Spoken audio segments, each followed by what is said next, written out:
Hi అండి, అందరికీ నమస్కారం. తెలంగాణలో జూబ్లీ హిల్స్ బై ఎలక్షన్స్లో తెలంగాణ జాగృతి అధ్యక్షురాలు కవిత గారు తమ పార్టీ అభ్యర్థిని బరిలోకి దింపబోతున్నారా అంటే అవుననే అంటున్నాయి రాజకీయ వర్గాలు.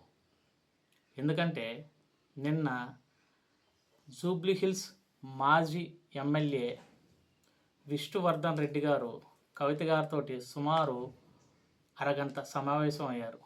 ఆయన మీడియాతో మాట్లాడుతూ రాజకీయ అంశాలు చర్చకు రాలేదని అంటున్నారు. కానీ తెలంగాణ జాగృతి తరపున Vishnuvardhan Reddy Jubilee hills by ఎలక్షన్స్లో పోటీ చేయబోతున్నారనే సమాచారం. కవిత గారు తన తండ్రి బీఆర్ఎస్ పార్టీ మీద, తన సోదరుడు కేటీఆర్ గారి మీద, అలాగే హరీష్ రావు గారి మీద ఈ మధ్యకాలంలో తీవ్ర స్థాయిలో తీవ్రమైన విమర్శలు చేశారు.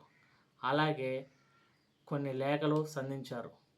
దీంతో బీఆర్ఎస్ అధిష్టానం కవిత గారిని, ఆమె సభ్యత్వాన్ని బీఆర్ఎస్ తరపు నుంచి క్యాన్సిల్ చేసింది. దీంతో కవిత గారు పార్టీ నుంచి బయటకు వచ్చి ఆమె ఎమ్మెల్సీ పదవికి రాజీనామా చేశారు. గత కొద్ది కాలంగా ఆమె సైలెంట్గా ఉన్నారు. ఇప్పుడు జూబ్లీ హిల్స్కి బై ఎలక్షన్స్ వచ్చినాయి.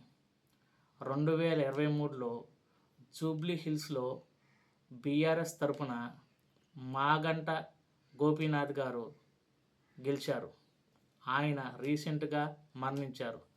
దీంతో జూబ్లీ హిల్స్కి బై ఎలక్షన్స్ అనివార్యమయ్యాయి. దీన్నే ఆమె రాజకీయంగా వాడుకోవాలని కవిత గారు ఆలోచిస్తున్నారు. తమ పార్టీ నుంచి జూబ్లీ హిల్స్ మాజీ ఎమ్మెల్యే విష్ణువర్ధన్ని నుంచోబెట్టాలని ఆమె ఆలోచిస్తున్నట్లు రాజకీయ వర్గాలు చెబుతున్నాయి.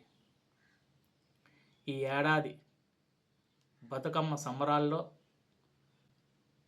ఆమె కొత్త పార్టీ పేరుని నిర్ణయిస్తారని అందరూ ఆశిస్తున్నారు. Thank you.